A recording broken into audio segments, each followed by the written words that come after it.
against mean is not equal to this.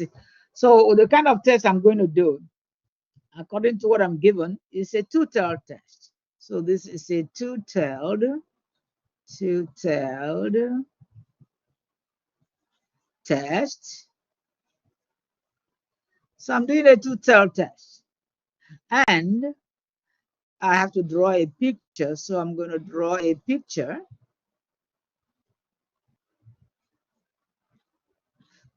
In other words, rejection region, it has two rejection regions. And this is a t-test. So I'm going to have t is equal to, it's going to be negative on the left-hand side and positive on the right-hand side. And you know it's going to be alpha divided by 2. T alpha over 2, T alpha over 2. It's going to be negative on the left-hand side and positive on the right-hand side. Okay, so what do I know? What am I given?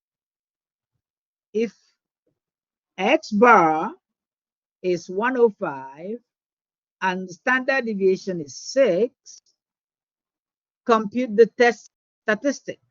So remember, this is a t-test statistic. So I'm going to calculate the test statistics. So t is equal to the mean of the sample. I think I need to get a whiteboard and do it on a whiteboard. So I am going to exit that and do it on my whiteboard. That's going to be better. Okay, so I'll transfer the information I have here. So what do I have? I have the claim is already stated for us. So right here, I have mu, the null hypothesis. Mu is equal to 100, the population mean. The alternative hypothesis, mu is not equal to, so that tells me it's a two-tailed test. And then my given alpha already.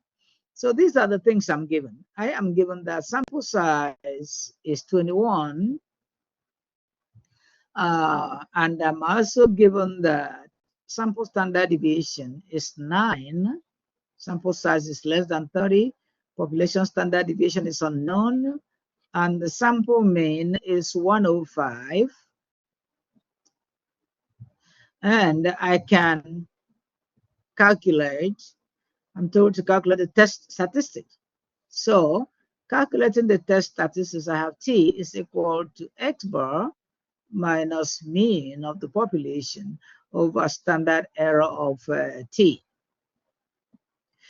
which implies I am going to substitute all that I know. So what is x bar? 105, 105 minus the mean of the population, 100. That is the status quo, divided by standard deviation of the sample, square root of 21. The sample size is 21. Let's see, sample size is 21. Yes. Okay, so this is what I calculate now. I can actually use my calculator to do that. But before I do that, I can just put my 105 minus 100 is 5 in the numerator.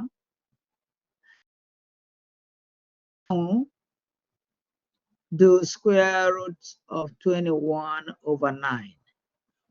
That tells my, so I found the reciprocal of the denominator and then I multiply it by the numerator. So 5 multiplied square root of 21 divided by 9. So either way, my answer will be, so I can start anywhere. I can say square root of 21 divided by 9. So I will clear what I have here, and I will get square root of 21. All right. And I get an answer. I divide that by 9. I get an answer. Then multiply my whatever I have with 5. All right. So the test statistic is 2.55 approximately. In other words, it's on the right. So I am going to draw a normal curve right here.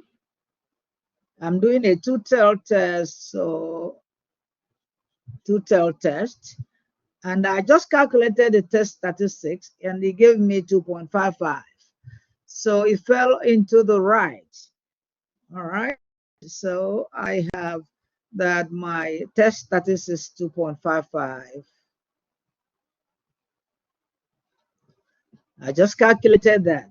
Let me see what else. Then I will also, let me see what my alpha is. What is the level of significance given to me? Alpha is 0.01.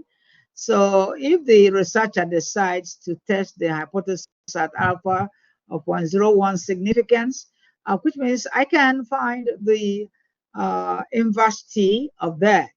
What is the critical value? Then I'll make a decision. So I can do that with my calculator, or actually do it quickly with let me get into do it with uh, the calculator. So I'm going to go to test. I'm doing a t-test, and t-test is number 2. I'll put in everything that I know.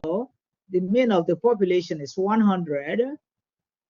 The mean of the sample is 105. The sample size, the sample standard deviation is 9. The sample size is 21. I'm doing a two-tail test, and you see my calculator actually knows that there are three tests you can do. You are either doing a two-tail test, or one tail left, or one tail right. So I'm going to just select a two-tail test because that's what I'm doing right now. And I like to draw. When I'm doing a hypothesis test, and I like to draw, the picture tells 1,000 stories. So I am drawing, okay, and it tells me, that my calculated t-test is correct. So t is 2.55 approximately. The p-value is 0.02 approximately. P-value is actually slightly greater than alpha. It's slightly greater than alpha. All right. So if p-value is greater than alpha, we can accept the null. P-value is greater than alpha, so we will accept the null. And it will also help to calculate the inverse t. Let me calculate the inverse t. That would tell a whole lot of story. So I'm going to go to second inverse t is number 4. The area to the left, I want us to know that this is a two-tailed test, and alpha is 0.01. So if alpha is 0.01 in the two-tailed test, this is 0.005, 005. Area to the left in decimal. So people shouldn't forget that if I have a level of significance of 1% in a two-tailed test, I will divide that 1% by 2. Okay, so that is area to the left of percentile in decimal, and the sample size is 21, therefore degree of freedom is 20.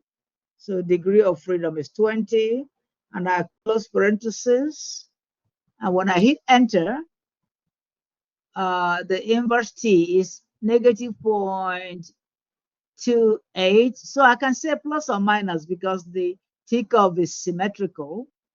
T curve is symmetrical, so 2.8.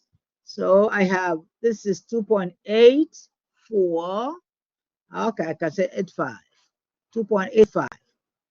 The critical value is 2.85. The t is 2.55. Therefore, t falls into the acceptance region, 2.55. Because t falls into the acceptance region, I will accept the null hypothesis. The null hypothesis still works. The null hypothesis still works. It is 100. So I will reject the alternative, which says it can be greater than 100 or less than 100. It is still 100. So the status still working. And if I'm using p-value to test this, I will also say that p-value is greater than alpha, so I will accept the null. P-value is greater than alpha, so I will accept the null. Is there any question? Is there any question? If p-value is greater than alpha, you accept the null. But if it is less than alpha, you reject the null. So that is what we just did. T distribution question. If p-value is greater than alpha, you accept the null. Otherwise, you reject the null. If the test statistics falls into the acceptance region, you accept the null hypothesis. In other words, the status quo is still working. We do not want to change what is working. You don't fix what is working. All right, so that is the hypothesis testing. We did 2 examples. I think next class we shall do applications and whatever else we need to do.